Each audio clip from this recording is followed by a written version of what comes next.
Mosaic tiles are 2 inches square or smaller. They can be installed individually or pre-mounted on mesh-backed sheets. In this demonstration, we'll be installing 12 by 12 inch mesh sheets in a bathroom. Before you start laying the tile, make sure the floor is smooth and level. Clean and vacuum the area to remove any dust, dirt, and debris. Snap layout lines to divide the floor into quadrants and sections. Square the lines and adjust them so the edges will be of equal width. Or, if you are tiling a small floor, you can lay out the tiles without layout lines, testing for color and pattern and measuring end tiles for cuts. If you're using porous, natural slate tiles like we are, they must be sealed before grouting. Mix your latex modified thin-set mortar as instructed in the technique section of Tiling 123. Since this excess can't be cleaned out, use a mortar color that matches the grout you'll be using. Starting at the center of the room and using a square notch trowel, apply the mortar to one of the marked grids and comb it into straight vertical ridges as described in the technique section of Tiling 123. Set the first sheet of tile into one of the corners formed by the center layout lines.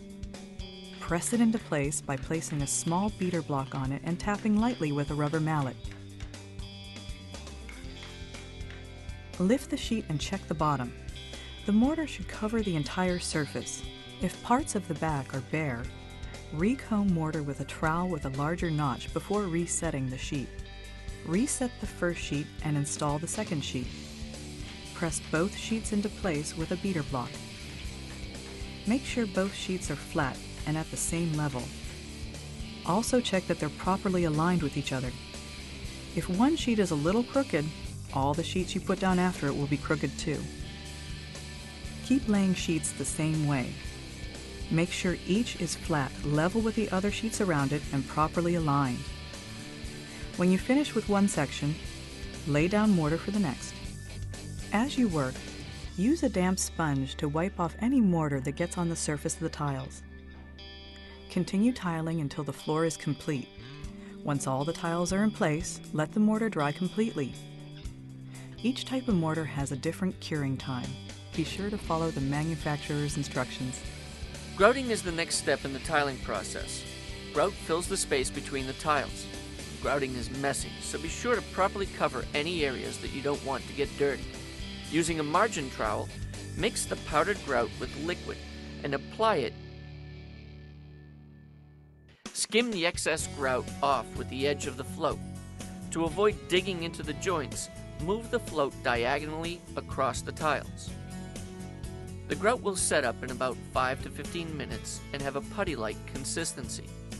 When a thumbnail pressed against it doesn't leave an impression, the grout is hard enough for the final cleanup. With a damp sponge, wipe the tiles diagonally to clean them. Rinse the sponge frequently in clean water. The sponging process will leave a haze on the tile. To remove it, wipe the surface with a damp rag, then with a clean, dry rag. Cure the grout and let it set thoroughly before applying sealer. The curing process is very important. Do not disturb it. Once the grout has cured, apply sealer with a sponge. Sealing tile grout gives it greater water and mildew resistance and helps keep it from getting dirty. Make sure to wipe off any drips before the sealer dries.